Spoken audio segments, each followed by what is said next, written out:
muchísimos años y adentro del riñón del monstruo, y lo conozco no porque leí un librito. Yo trabajé en Clarín, fui el prosecretario de Economía a cargo del suplemento económico de Clarín entre 1980 y 1982. Digo esto no para darme dique, sino para que se entienda una pequeña cuestión que qué es lo que puede hacer un medio y qué es lo que no puede hacer un medio. Una de las fantasías de los vendedores de fantasías consiste en construir la idea de que se puede hacer cualquier cosa si se remachaca lo suficiente. Esto no es cierto ni en publicidad y mucho menos en política. La campaña de un mal producto, por muy buena, logra comunicar rápidamente la capacidad de la mayoría de probar el producto y desecharlo. La idea de que la experiencia personal no cuenta es una mala idea. Primer asunto. Lo que sí puede hacer un medio es soplar las brasas. Esto es, ayudar a expandir una idea que existe. Si la idea existe, es expandible. Si no existe, no sucede tal cosa. Estos son los límites de la operación mediática. Voy a contestar de nuevo al mismo fenómeno con una chicana de Perón que es perfecta. Perón decía, en 1945 ganamos las elecciones 46 con todos los medios en contra. En 1955 perdimos con todos los medios a favor. Conviene no olvidarlo, ¿sí? Los medios forman parte de la ecuación y negarlo es estúpido. Pero responsabilizar a los medios es un modo cómodo de desresponsabilizarnos nosotros. Muy bien. Yo no tengo la menor duda de que el imperialismo actúa. Jamás pongo el acento en el comportamiento del imperialismo. Pongo el acento en qué hacemos nosotros con ese comportamiento. Porque eso es lo que podemos hacer. Lo otro no. Entonces, yo detesto a los que se ponen en lugar del lloriqueo y la víctima. No es que desconozco que haya víctimas. Tengo amigos muy queridos entre ellas. De modo que no hablo de teoría, ¿sí? Entonces, vuelvo. Digo entonces. No hay duda que los medios participan y el poder real participa. Pero si uno mira el modo en que los medios participan, cuando uno no mira a bulto y el poder real participa, uno descubre que no necesariamente participan bien. Y no necesariamente sucede lo que quieren. Voy a tomar un ejemplo muy sencillo. Milei, en su inicio, fue un fenómeno, si uno podría decir, casi mediático. Pero el fenómeno mediático mostró que había brasas para soplar y él sopló esas brasas. Algunos que creían que eran muy inteligentes dijeron, bueno, este pibe le va a quitar votos al PRO. Por lo tanto, nos viene fantástico que este pibe exista y nosotros que somos unos piolas bárbaros y tiramos carambolas a tres bandas, le vamos a hacer un agujero. Es más, le vamos a armar la lista donde no la tiene. Y se la armaron. Claro. ¿Viste qué piolas que son? Esto es para entender que no todo lo que sucede según los cálculos. Voy a hacer una segunda cuenta. Cuando Macri gana las elecciones, lo que el Círculo Rojo quería era que Macri se juntara con Massa y ¿saben con quién más? Era gobernador de la provincia de Buenos Aires en ese momento. Scioli. Bien, esa negociación existió hasta 20 minutos antes de las elecciones. Scioli es el que la rompió y dijo por qué no.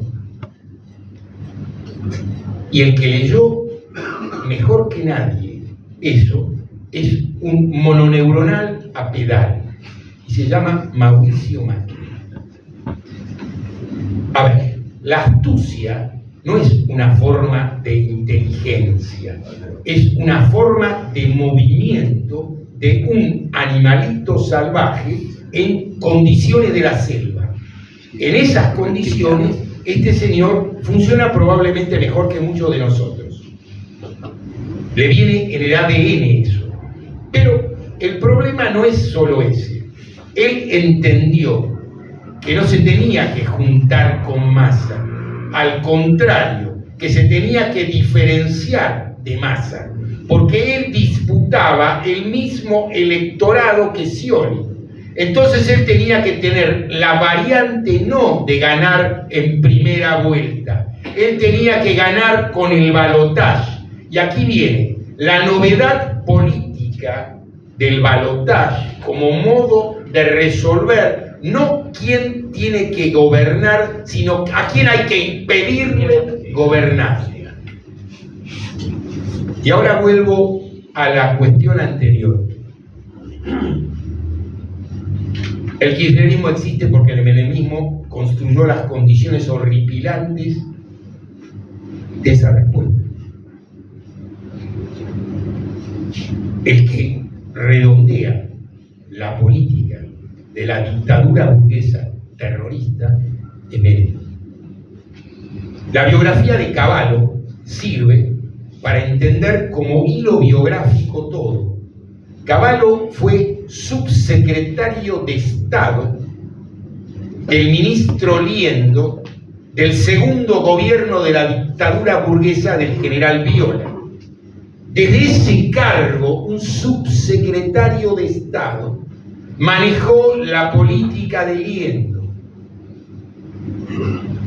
Después terminó en el Banco Central, donde hizo la transferencia más descomunal de ingresos que hayamos visto.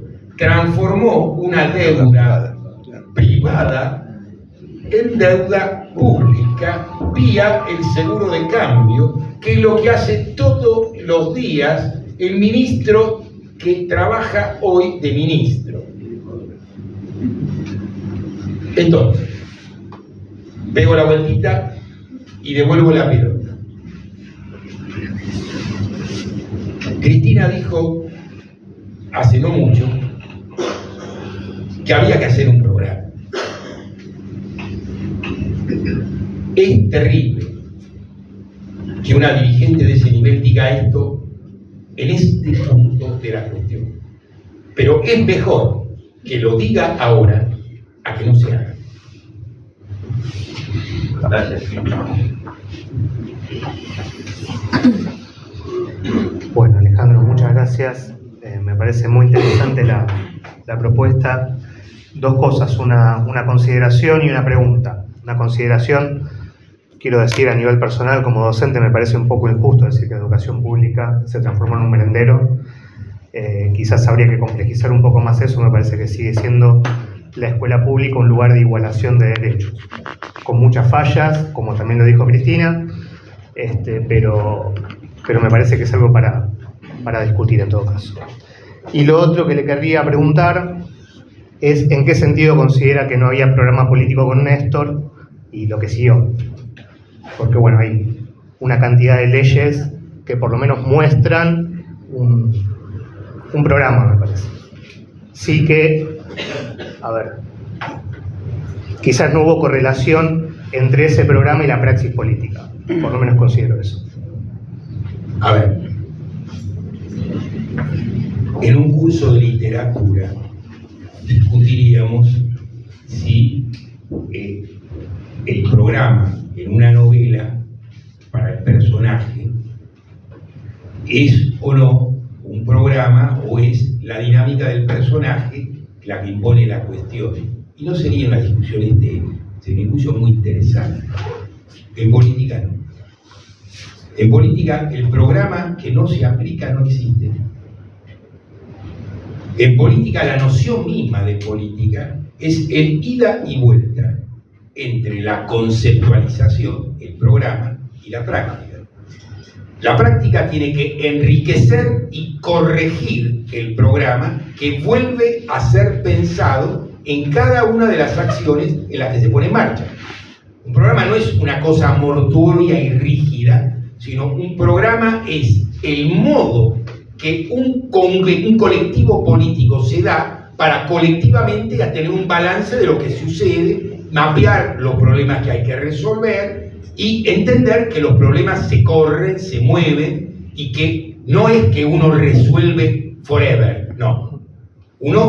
Pero si uno resuelve y la sociedad siente que esto está sucediendo, la sociedad acompaña.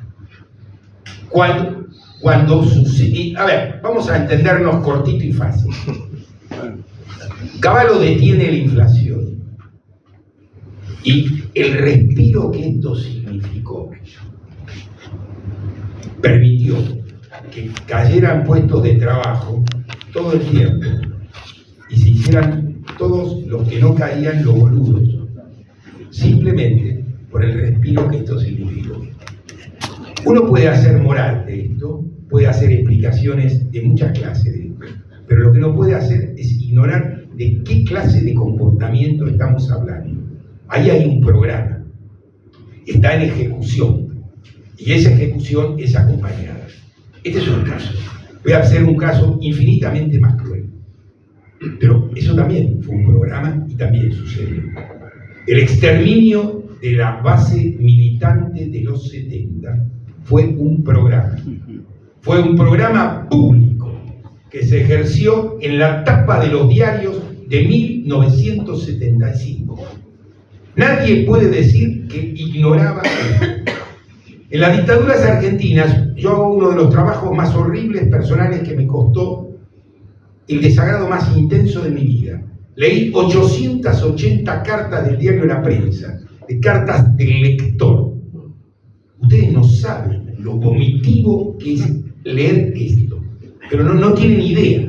Y no, perdón, nadie crea que les estoy recomendando leerlo, no. Ya lo leíste vos, por eso. Tal cual. Ya se jodió, no hay por qué, no hay duplicar la cosa, no agregaría ninguna ventaja, efectivamente. Entonces acá viene la cuestión. Ahí vemos un programa, un acuerdo para exterminar lo que se exterminó. La idea de que se puede hacer algo de esa envergadura contra la voluntad de la compacta mayoría es una idea estúpida. Y esto es casi una regla de oro de las ciencias sociales. Ningún gobierno en ninguna parte de este planeta puede hacer lo que la compacta mayoría no quiere.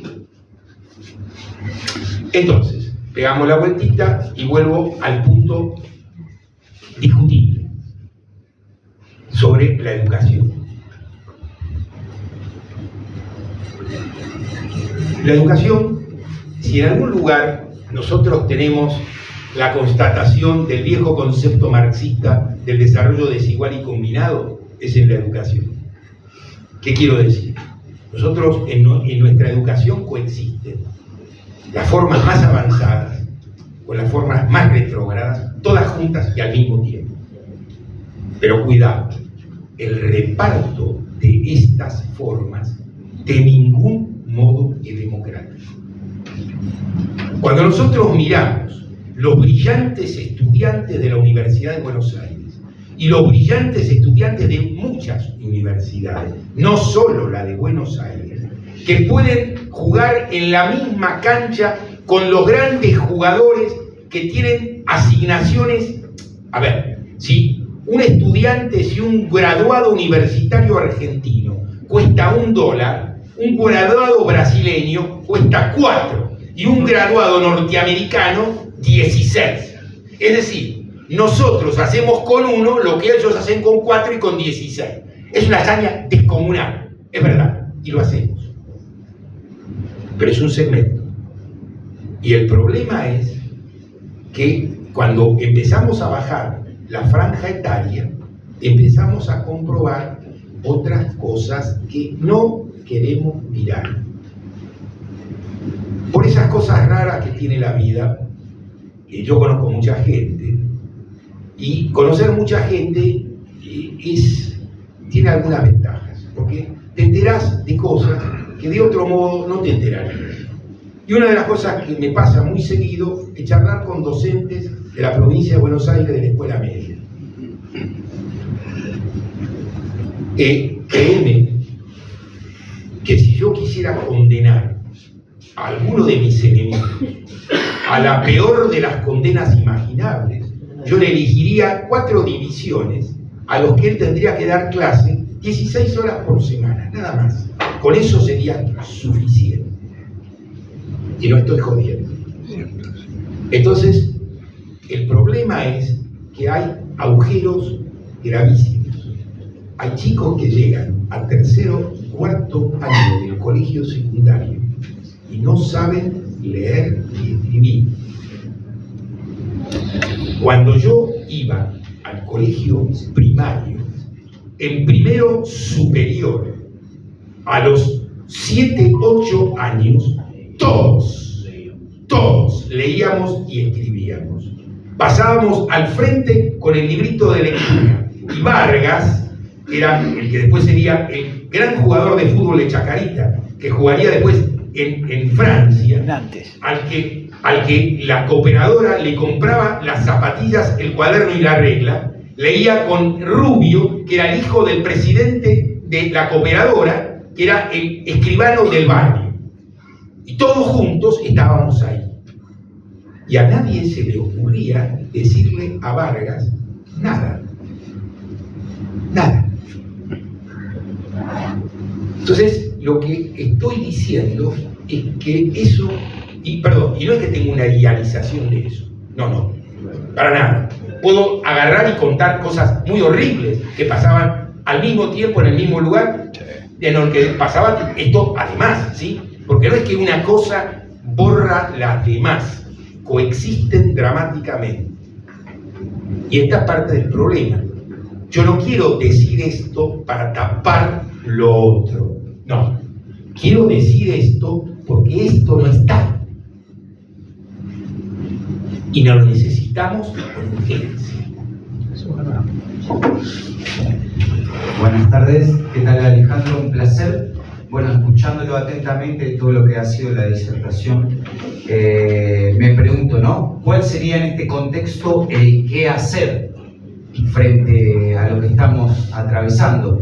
Y también, no solo llevarlo en el plano interno de lo que es nuestro país, sino en el contexto geopolítico que atraviesa el mundo con cada vez más la subida tanto de China como de la India y la no presencia de la Argentina en los BRICS, que nos para desde otro lado al que veníamos atravesando al menos en los primeros años del siglo XXI. Gracias.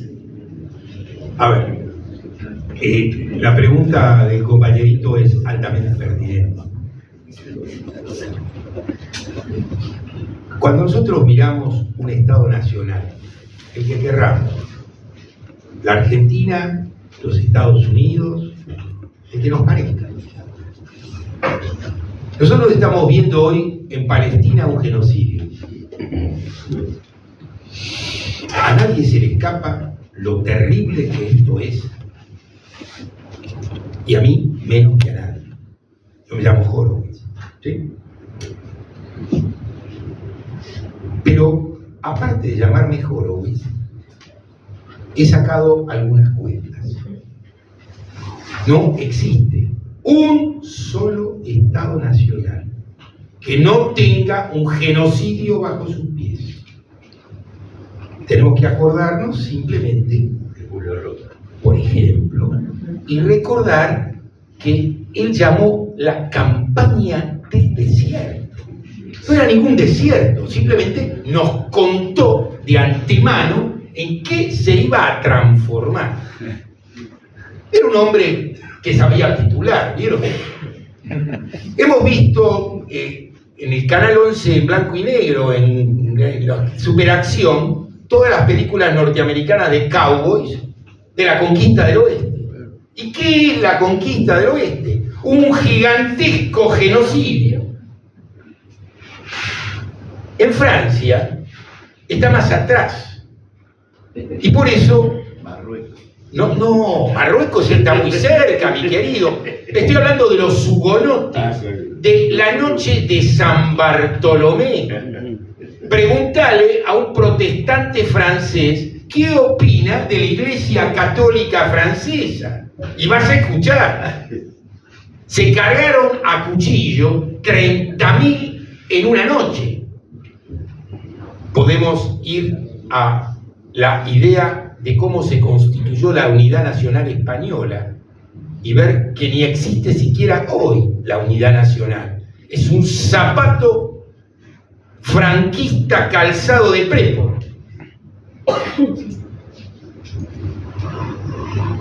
Preguntémosle a los vascos y a los catalanes cómo es el asunto. Lo que quiero decir es la idea de que el Estado Nacional es una maravilla japonesa, es una mala idea. Francia y Alemania nos mostraron a qué condena la defensa del Estado Nacional. Cuando se constituye la unidad nacional alemana, en la década del 60 con Bismarck en el siglo XIX, él construye la unidad nacional, pero como tenía el ejército avanzando, aprovechó la volada y siguió de largo y se quedó con Alsacia y Lorena. La franco-prusiana. La Primera Guerra Mundial permite a Francia recuperar Alsacia y Lorena.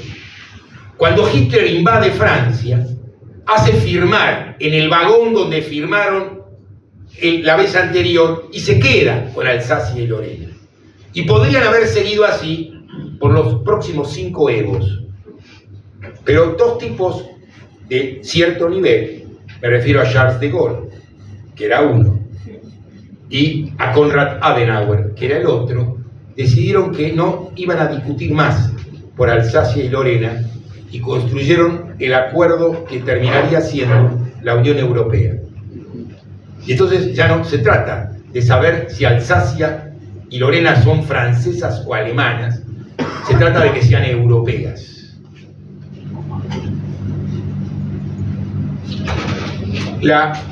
Nosotros podemos mirar la fuga de capitales de la Argentina y ver los números que esta fuga arroja. ¿Esto qué quiere decir? ¿Que la burguesía brasileña es más patriótica? Ninguna burguesía, no existe la burguesía nacional. No en la Argentina, en los Estados Unidos no existe. A ver, ¿cómo puedo decir semejante cosa? ¿Dónde tienen las inversiones? ¡En China! Si no, no sería la locomotora del mundo. Y lo es porque están las inversiones norteamericanas, las alemanas, las japonesas, Bien. Entonces, acá está la madre del borrego. La primera cosa que Milei no sabe de economía es que lo que define cualquier economía en primer rango y lugar es la escala. La escala. No es que la burguesía brasileña es más patriótica, tiene otra escala. Y como tiene otra escala, tiene otro nivel de fuga. No es que la fuga no existe. Existe el sistema financiero internacional y por lo tanto, creer en los pescaditos de colores, bueno, cada cual elige a quién le cree y cómo le cree, pero eso ya es una decisión personal, ¿sí? Se puede creer en cualquier cosa, uno se toma el trabajo y lo cree. Pero lo que les quiero decir, y aquí viene la clave, y aquí hay un mérito importante para Cristina, y un desmérito importante para la conducción estratégica de Brasil. Cristina le propuso a Dilma la unificación monetaria sudamericana. Chávez propuso la creación de un banco sudamericano. Si el banco fuera sudamericano y las 360.000 millones de dólares de reserva que tiene el Banco Central de Brasil fueran la base de las reservas sudamericanas, un ajuste tampoco sería esto, porque aquí hay que hacer un ajuste de 8 puntos. El servicio de la deuda cuesta 8 puntos del Producto Bruto. Y ajustar 8 puntos no puede sino ser una catástrofe. Pero si uno alcanza al mercado, y estoy hablando dentro de las reglas del capitalismo, y conste que yo no defiendo el capitalismo, simplemente sé hacer la cuenta, ¿sí? Entonces lo que digo es, la terrible cortedad de esta dirigencia que ningunea a los otros países, transforma a Uruguay, a Paraguay, nada, les pone el pie encima. Esto no es una idea inteligente. ¿Qué estamos diciendo? ¿Argentina potencia o la unidad sudamericana? No es lo mismo, se queda claro, ¿no? Cuando yo miro a nuestros defensores latinoamericanistas pintando el mapa sudamericano con azul y blanco, me horripilo porque me están contando la verdad de la milanesa. ¿Se entiende, no? Yo no creo que los signos y los símbolos y las palabras se las lleva el viento. No, no. Un pomo se las lleva el viento. Por eso, cuando escuchamos a estos muchachitos gritar lo que gritan, yo sé que ellos no lo van a hacer personalmente. Pero cuidado, van a respaldar a los que lo hagan sin discusión.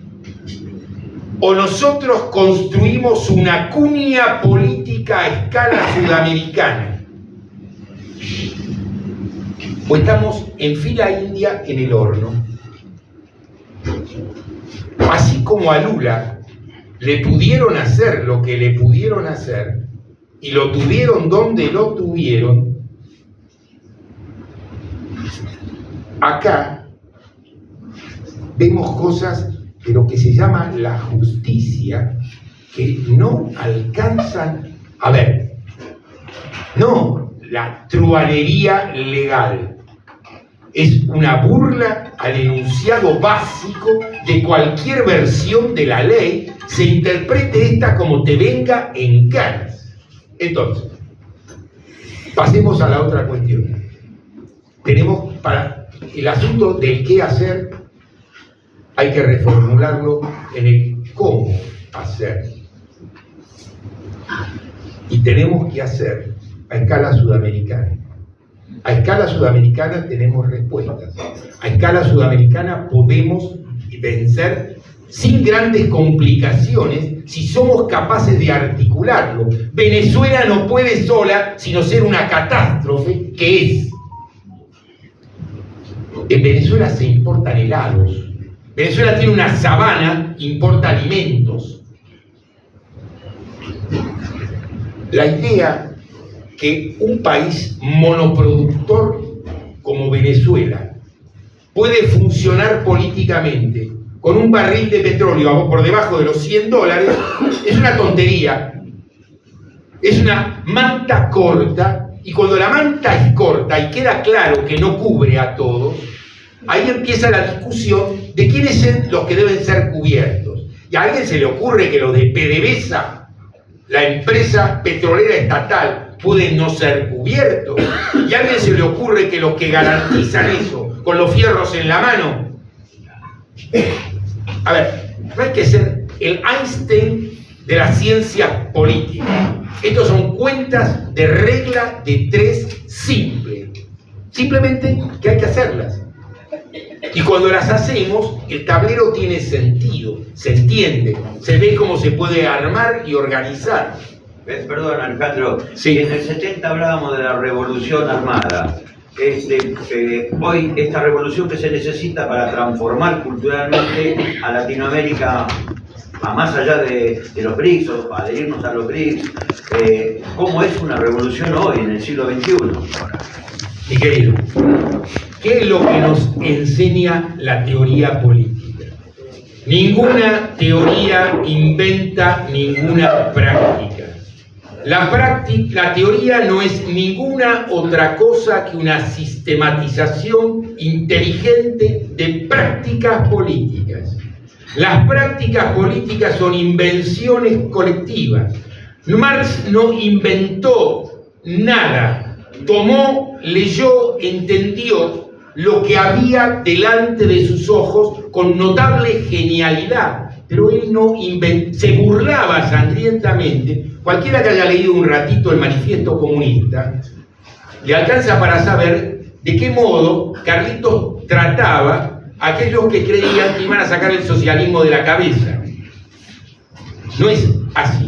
Son las prácticas políticas las que tenemos que leer, no la receta con la cual bajamos. Esto se parece a, ¿viste esos jugadores de ajedrez que tienen 3 mates? Y entonces todo el tiempo buscan cómo ubicar el tablero en esos 3 mates, y mientras tratan de ubicar el tablero en esos 3 mates lo borran. Bueno, no se puede jugar así. ¿Se entiende? Sí.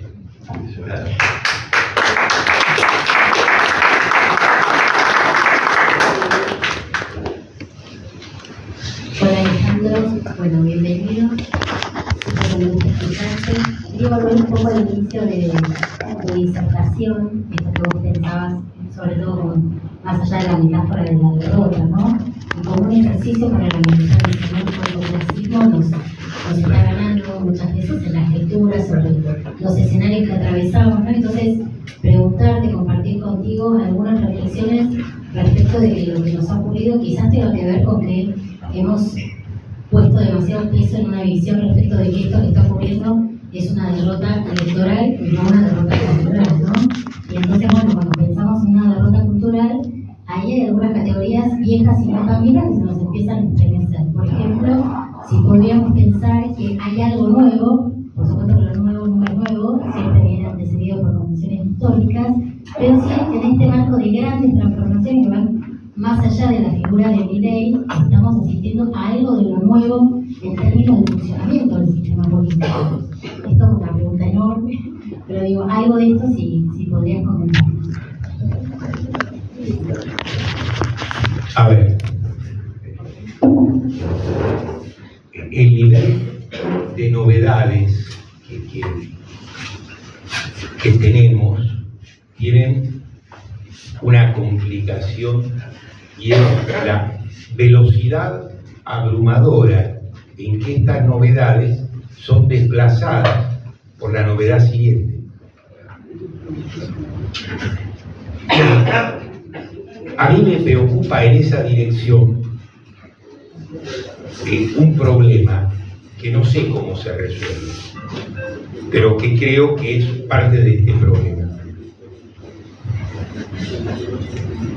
Yo descubrí relativamente rápido, de nuevo por cuestiones profesionales, que los periodistas que estaban muy entrenados en la televisión no podían prestar atención a nada que durara más de 3 o 4 minutos. Y no es que en 3 o 4 minutos no se pueda decir, plantear, hacer cosas importantes. No es cierto. Fernando Ulloa, que era un psicoanalista muy formidable, que yo tuve el enorme placer de conocer, me explicó una vez, con motivo de otra cosa, las condiciones de la práctica del psicoanálisis. Entonces me dice, mirá, si vos tenés un paciente 2 veces por semana, no es lo mismo que si lo tenés 1 vez por semana. Y no es lo mismo que si lo tenés 25 minutos en el Hospital Fernández. Pero no es cierto que no se pueda hacer nada en los 25 minutos del Hospital Fernández. Y no es necesariamente cierto, y este es el punto, que en esos 25 minutos en el Hospital Fernández no pasen cosas más importantes que las 2 veces por semana. Porque el tipo que está en el Hospital Fernández está en un grado de necesidad tal que no toma lo que vos estás diciendo del mismo modo que un señor que está sentado en términos de mayor comodidad existencial y de menor angustia. Yo no estoy diciendo que la angustia es el motor del mundo, no, cuidado. Lo que estoy tratando de decir es que hay un problema importante y que no sé cómo se resuelve, y es la pantallita del celular. Y cuando me refiero a la pantallita del celular, me refiero a que esto produce un efecto sobre el sistema cerebral. Y perdemos una cosa que es clave en cualquier proceso pedagógico, que es el placer de lo arduo. A ver, esto puede sonar presuntuoso y no quiero que lo sea. Hay cosas que producen placer instantáneo, sin duda. Pero el pequeño detalle que tienen las cosas que producen placer instantáneo es que para producir el mismo placer es preciso elevar la dosis. Y cuando uno eleva la dosis por encima de un cierto punto, se llama coma alcohólico, en fin, hay distintas versiones. Sí. Entonces, yo no estoy diciendo que esa es la única forma del placer instantáneo, cuidado, no.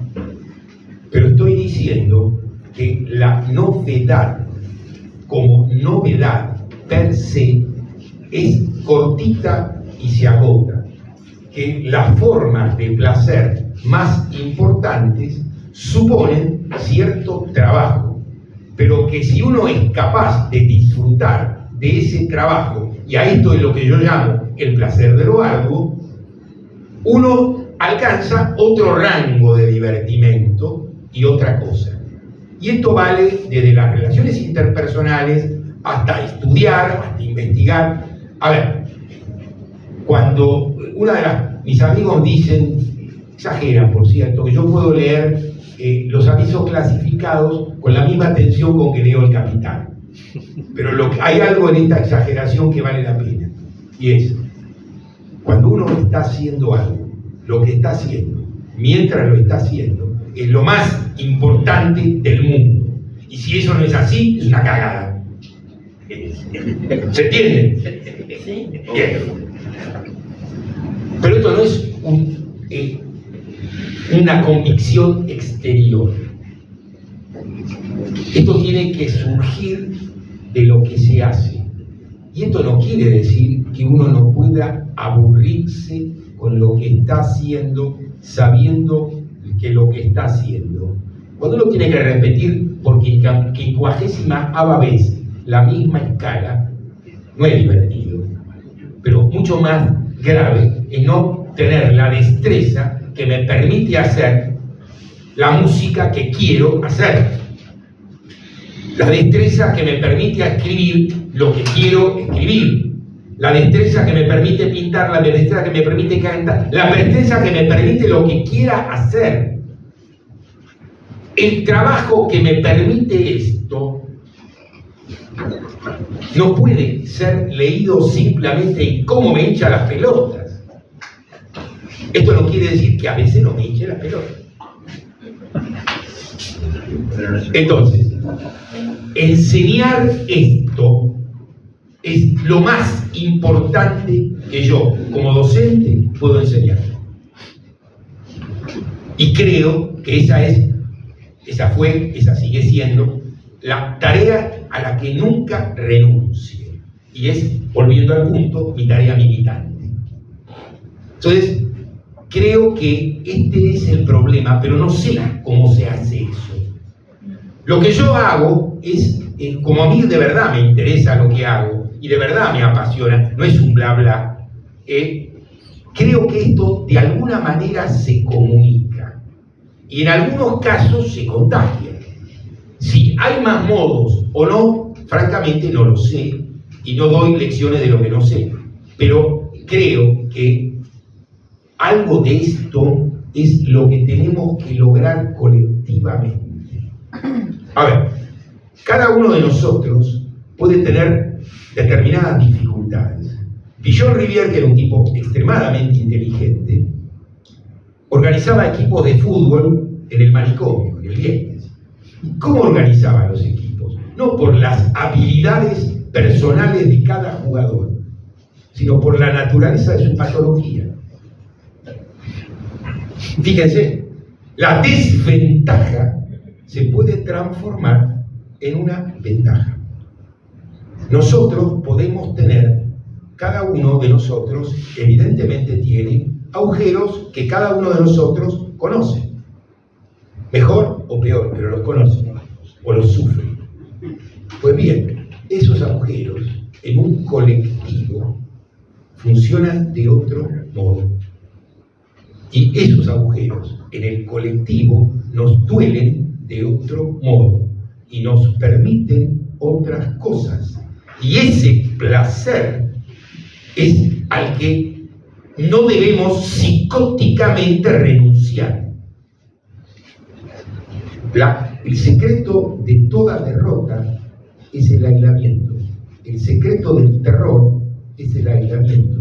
El secreto de la depresión es el aislamiento. Pues bien, esto tiene un elemento positivo. Yo soy un decisionista. Yo tomo mis decisiones. Mejor, peor, pero las tomo. Invito a que tomemos decisiones. ¿Vamos a equivocarnos? No tengo la más mínima duda, pero eso no me preocupa. Fíjense, no me preocupan los errores. ¿Saben por qué?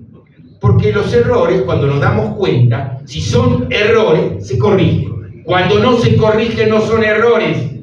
Es una política. Y hay que renunciar voluntariamente a la crítica para desconocer algo que sabemos íntimamente. ¿Qué estamos haciendo allí? Estamos defendiendo nuestras ilusiones. Pues bien, una de las tareas de enfrentar en una derrota es poner fin no a la posibilidad de ilusionarnos, sino a las ilusiones.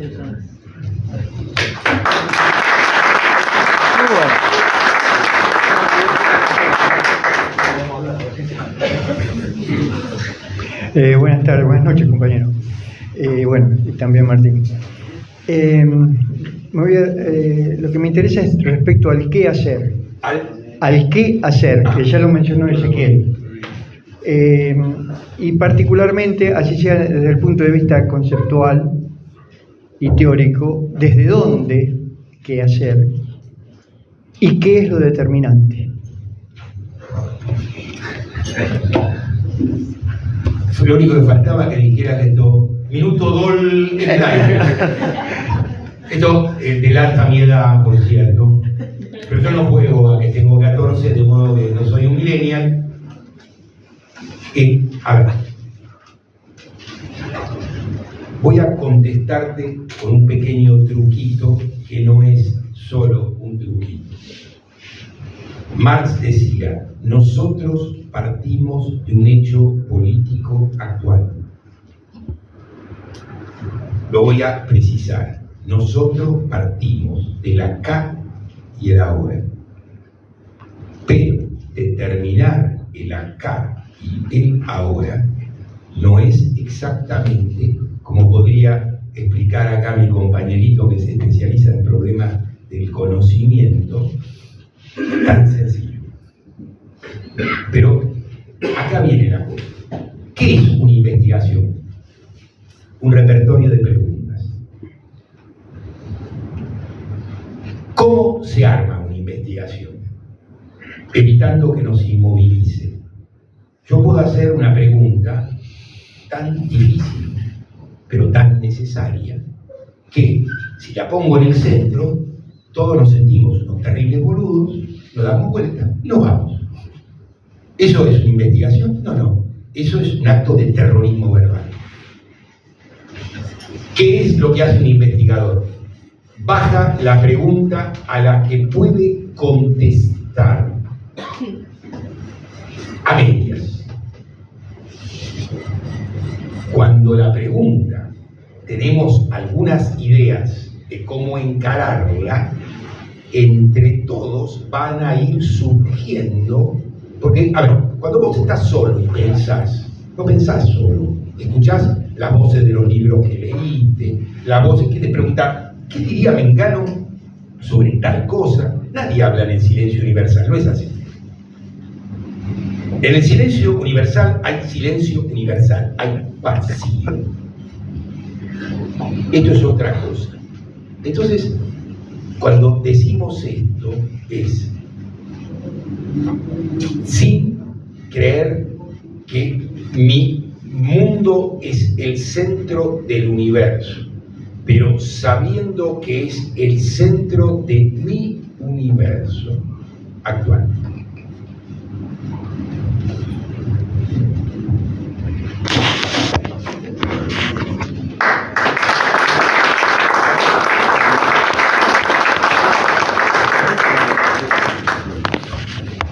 ¿No era la última? Sí, claro. No, yo tengo que hacer un aviso. Bueno, no hacía falta esto. Dale, Hay 5 libros de Alejandro acá disponibles para quienes gusten acercarse y bueno. Y claro, muchas gracias por venir a todas y todos y los esperamos en el próximo encuentro. Mil gracias, Alejandro.